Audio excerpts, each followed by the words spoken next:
Så er jeg ude i, på vej ud til lufthavnen med min familie og mine venner. Og ja, jeg snakker over dem, fordi jeg ikke snakkede endnu under videoerne, fordi jeg synes, det var lidt underligt i starten.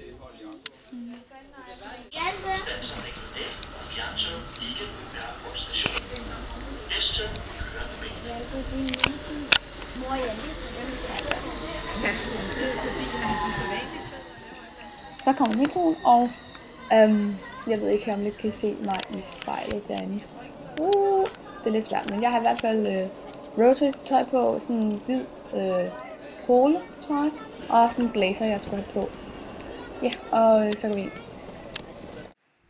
Så sidder jeg i flyveren på vej mod Paris. Jeg skulle, mellemland i Paris med de andre 5, og så derfra videre til Santiago. Så den her første flyvetur tog 2 timer, og den anden tog 14,5. Så er vi lettet, og jeg er til på det her Amager, vi kan kigge ud over der.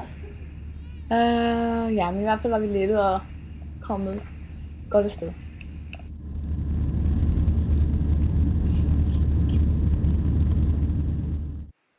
Så er vi landet i Santiago Lufthavn. Mig og de 4 andre fra Danmark. Og så vi ud at have vores kufferter og ud til Rotary-menneskerne, der stod på den anden side. Og Anne-Sophie, der var lige foran mig der, hendes kuffert var ikke, kommet frem. Så det var lidt bøvlet, men den skulle meget gerne komme her snart. Ja, og nu sidder vi, eller jeg og alle de andre, i bussen på vej til Viña del Mar, hvor vi skulle være på sådan en introcamp.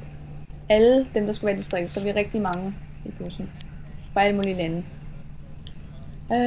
Ja, og så har jeg været på introcamp nu, og nu er jeg hos min familie faktisk lige nu. Det var lidt om min første dag i Chile. Hej hej!